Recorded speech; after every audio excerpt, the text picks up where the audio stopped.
What is going on, you guys, and welcome to this very special video that I'm going to be doing for, I don't know, maybe a couple of days in real life, but it'll be one single video. And in here is a very special package. Well, it's not really in there, but I recently purchased a hard drive from Amazon, and what the hard drive's for is to replace the hard drive that I'm currently using in my PlayStation 4. Now, I will go through every single thing that the whole process of trying to change it. I have seen a couple videos of other people doing it, so I should know what I'm doing. And I haven't installed the hard drive yet, so you're going to see everything that I'm doing at real time. Backing up my games, removing the hard drive, and a lot of other little things about this special hard drive that I recently bought. So what I bought was, of course, the SEAGATE expansion 2 terabyte hard drive. See if you can see that. Oh, too close. Too far. Well, it's a 2 terabyte hard drive, an external hard drive meant for PCs, but I looked in the questions where people will ask questions in the item of this hard drive. And they said it does work on the PlayStation 4, and I have seen videos of other people using this exact same one. And of course, this is a 2015 version of this type of hard drive. There was a 2014, but for some reason the 2014 is a lot more expensive than the 2015. Let's just see if this would focus. There we go. So I'm going to be using this hard drive in my PlayStation 4. 2 terabytes. Kind of sounds like a lot. I think it is. Well, it is really, but it wasn't really that expensive. People would think that buying an external hard drive would be much more expensive than buying an internal hard drive, when really that's not the case for some reason. External hard drives are much more cheaper. So, there's really not a lot of information on the box, just your general information. Add-on storage for your PC, and of course there's multiple languages. So I'm guessing this is like the most popular external hard drive known to the world. And it does work on your computer. I know that for sure. But I'm going to be using it for my PlayStation. What will I do to my 500 gigabyte hard drive? I don't know. I'll just put it back in the box. So, let's get to opening it. And I did already cut this open, so that way I won't have to hold this with one hand, because I'm using the other hand to hold the camera. Now, I don't know much about this hard drive. I did see videos, but I won't go into specific details on this. I will put in the description information about this. I'm not a geek or an expert when it comes to computer related stuff.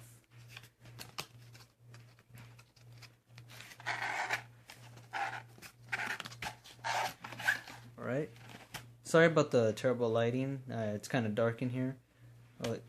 Even though this is colored, the color is black, you can't really see anything. Hold on. That should work a little. Okay, so packaging, really simple. You don't need to cut any plastic.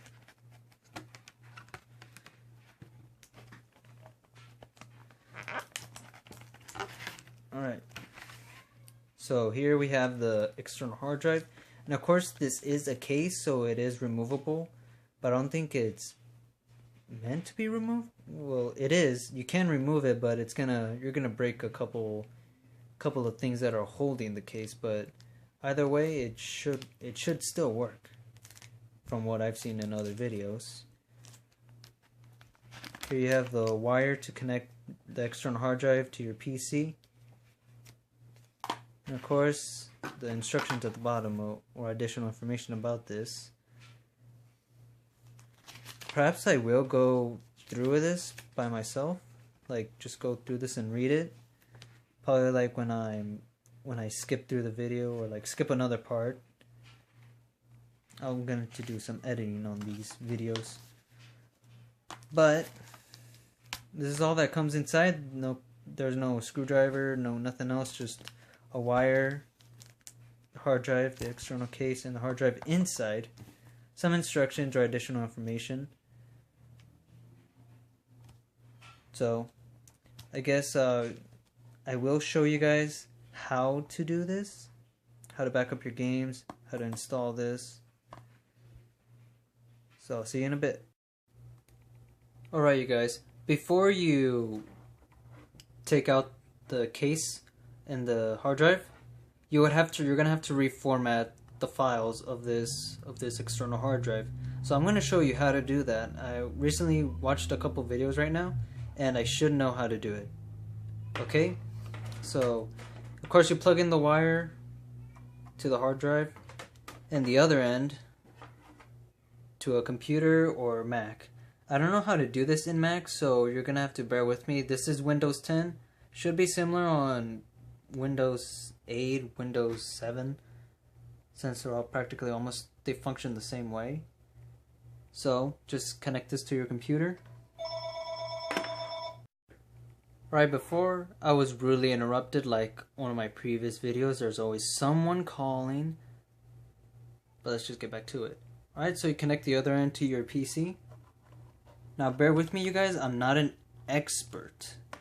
I'm not like a full-blown professional on this stuff. But I have seen other videos, and yes, I was playing Civilization. So there we go. There's the SEAGATE hard drive. You don't really need to go through this or click on any of these things that pop up because there's nothing inside of it. And if you grab onto it, you're gonna feel it running, and of course that light is gonna be on.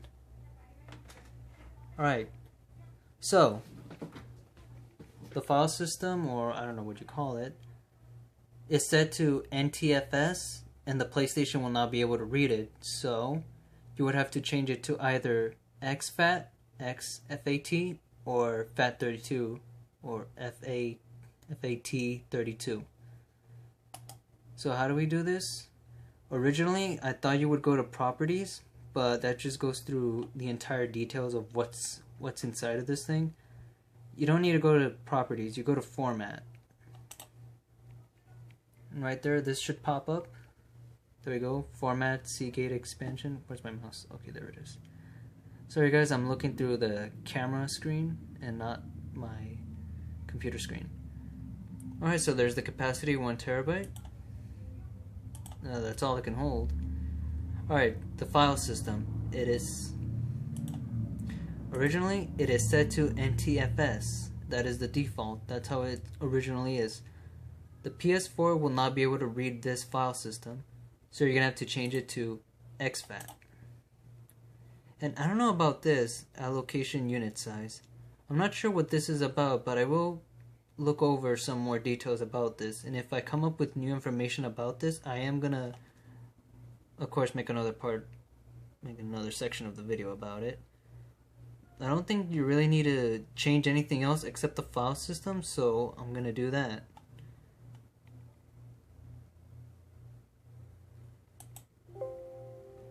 When you're formatting, we'll erase all data on this disk. To format disk, click OK to quit and click cancel. I don't think we really need to worry about this because there's really nothing inside of this.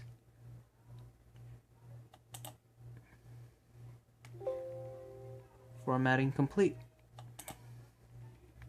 And of course, if you ever want to change it back to NTFS, you can. It's not like a permanent thing where you will not be able to change it again. You can. Let me just show you guys. There you go. Like always, if you're going to change the file system, it's going to erase everything that's inside of it. So if you have something inside, you're going to lose it all.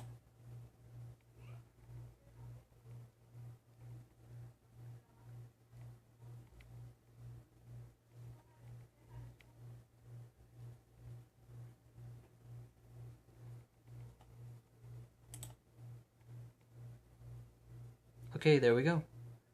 That took a little longer, but I was kind of worried there for a second. But yeah, you can't change it back again. So I'm going to do that. Change it to XFAT. And I did look over the FAT32, and it turns out the PlayStation 4 can read FAT32 if that's the only option you can do. But for this specific one, you can only do it on exFAT. I don't know about this. I'm gonna have to look more into detail about this. So if I come up with something, I'm gonna tell you guys. Okay, you guys. So I never really found out what it is the kilobytes mean. So we're just gonna go with whatever it's set as whenever we change it to exFAT. So change that to exFAT. We're gonna leave that to 512 kilobytes. I don't know exactly what that means, but if somebody knows, please tell me in the comments section. That way, if I have to change this, I will. So for right now, I'm just gonna leave it at this. Of course, you don't need to do anything, just change that to exFAT. Start the process. I don't have anything in there, so we'll go with it. So now we wait for a while for the, of course, there we go. It took a lot longer when I wanted to change it to NTFS. Or whatever the original format was.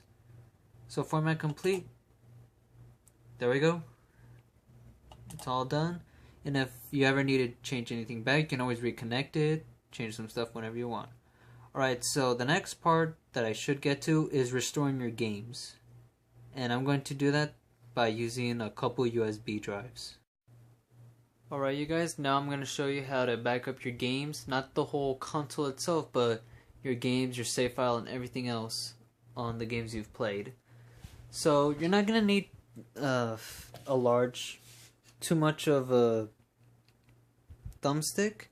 Of course, I have an 8 gigabytes from what I bought. Of course, I used this a long time ago to put in my old videos, and that's where I uploaded them manually. So one of my friends said 8 gigabytes should be enough, so we're gonna try that out. So try to find one of these if you have any around, and of course wipe it clean. That's what I did. I wiped it all clean. And of course I have actually 3 right now. I'm going to use 2 just in case I need another one. Alright, so we connect this to one of the USB ports that's in front of the PlayStation. Of course it's going to light up, meaning that it works. So now I'm going to go to wherever it is I need to go to back up my games, which is somewhere in settings and applications, saved data management. And of course you can back up your full PlayStation here on System, Download, Backup and Restore, Backup PS4. I'm not gonna try this method because I don't know, I just don't feel comfortable with it. All I need to do is all I want actually is my saved game progress. That's all I want. But of course, you could try this by yourself or watch other videos of people backing up their PS4. But for me, I'm just gonna back up my games and that's it. Oh. Alright, so let's go back to where we're supposed to go. And of course, this is all difficult using one hand. Save data in system storage. Save data on USB storage. Manage save data on a USB storage device. You can copy save data to.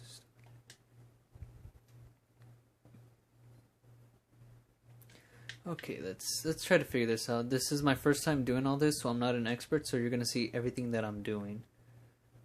Okay, upload to online storage. Of course, some people can upload their games on the cloud if you have PlayStation Plus, but for me, since I have USBs, I'm going to save it through that. Now you might wonder how large actually are these games, and they're really not that big. They're all measured in megabytes, which is surprisingly not a lot by today's standards. So I have a lot of games that I have played throughout the years, and of course you can save it all through the USB. So what I'm gonna do, I'm gonna save a game that I really have low value of. Let's try Injustice. we're going to try to save Injustice on the thumb drive. And of course, 10.49 megabytes. Not that big, but of course, once you add in a new hard drive, my friend said that you're going to have to re-download the game, of course, the game and their updates, but your game progress is going to be saved on the thumbstick. So I'm going to try that out. Copy. And of course, this might take a while, so I'm just going to skip over the part where I finish actually copying all my games to the thumbstick.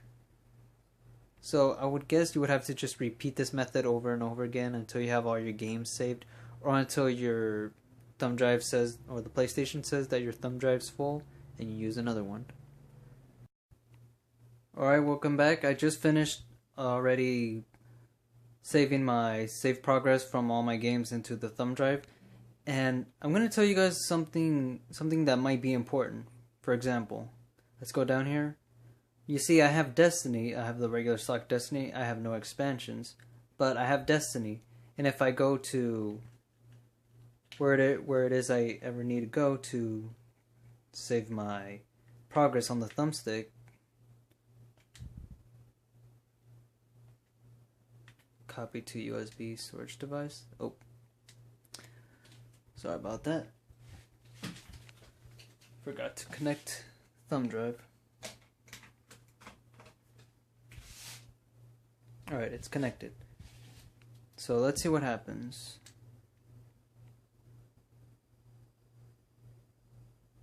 Alright, as you can see, if I'm going to scroll down, you're not going to see Destiny anywhere. So Destiny will not be able to be copied to the USB. Even I can't see it anywhere. What this means basically is that Destiny saves your progress online. So all you have to do is just simply log in back to the PlayStation with your original account and everything. And once you reinstall Destiny again, all your progress will be there. One of the support assistants from the PlayStation website, I had a chat with him. Yeah, really nice guy, very helpful. And he helped me figure it out that some games save themselves online, so you really don't have to worry about that. And of course, I did have some games that I didn't play that might not show up in there. That's probably because I never played them at all, and they don't have any progress, so they're stuck in the library. And another thing about trophies, I haven't seen this a lot in most of the videos I've seen. I only seen this in once, but there is a way to save all your trophies. Saving your progress from the game to the thumb drive will not save the trophies as well. So there is a way to save them from what I saw. Alright, let's do one game, for example, Zombie. I really don't play it, really don't care about it, but we're gonna use it for an example. So you would click on the trophy section on the home page, press the option button, press on the option button, and then sync with PlayStation Network.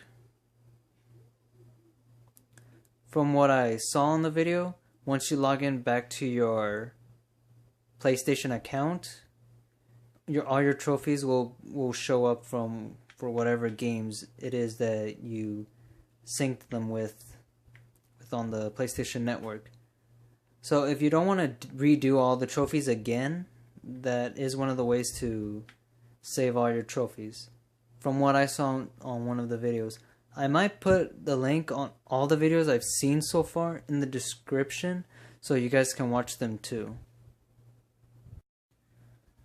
Alright you guys, now that we got saving up the game progress and your trophies, let's get to trying to open this case. Now, one thing that on one of a few videos I've watched that they mentioned about this case is that it's much harder to open than the 2014 model. But there is some sort of, like, you could say, weak spot. I don't know why this won't focus. Okay, there we go. They did say that there's, like, you could say, a weak spot on this external, or the case, and it's gonna be somewhere right here. on this side where the port is. Somewhere in here, you would have to just jab your nail right through it. There is like some sort of weak spot on here that you could see me trying to open it up. And while you're opening it, they did say that you're gonna hear a lot of cracking and breaking on one of the videos I saw. But that's just because the tabs that are holding it are gonna like, some are gonna like break, not all of them. But that's just part of it. It's not gonna damage the hard drive from what I saw on his video. It's just the tabs that are holding the top lid of the case. They're just gonna crack. Some breaks, some won't. So I won't show the whole process of that because I'm gonna have to do this with both hands and I don't have any tripod or anyone else to hold the camera. So for now, I'll skip to it. Alright, now that we got the case open, there is a way to slowly and safely open this without breaking any of these tabs. As you can see, I already did this without breaking any single of these tabs. So I'm gonna show you just a short little demonstration on how. On top of the lid here, well, the part where I showed you where there's supposedly like, I would say a weak spot. If you need a very long fingernail or strong enough fingernail. So what you would try to do is jab your fingernail on your left hand. Just try to jab right through between the spaces. And then use your other fingernail on the same spot where your left thumb was. On the same spot, you would also jam that through. And you would move both fingernails together and you would slowly start to open it. Just go like this with both thumbs together. Just slide across and it'll open slowly and much more securely. So yeah, there is one way. So here's the hard drive. And of course, this is a heat shield from what I know. It looks a lot more different than what I've seen in the videos, but it should be the same. It should be the same. Just that it's not covered completely. Now, to remove this out of the case, it's really not that hard. All you have to do is just, with a little bit of gravity, just let it fall on your hand. And there we go. There's the case. You might need this, so don't throw this away, because hey, it's a pretty good case. Now, here's the heat shield. There's the port where you would use to connect the wire to your computer or anything that has the USB port. I don't think you're really gonna need this. You're not. So what you can do is simply remove this. So let me try to figure this out how, because I didn't do it. Oh wait, never mind. There's screws on here that are attached to the heat shield or the whatever this is called. I'm not an expert, like I said, but there we go. See, there is some sort of way to screw these out, and that way you can remove this. So I'm guessing now they changed the design inside, so you won't just rip this out, or it won't easily come off anymore. But what you're gonna need is just a screwdriver, very small one. I forgot what size it is. I'm really not sure what size, but if it's small, it should work. Gee, I don't know why this isn't focusing, but there we go. So just screw this out. This will come off, and of course I'm going to skip over to that part.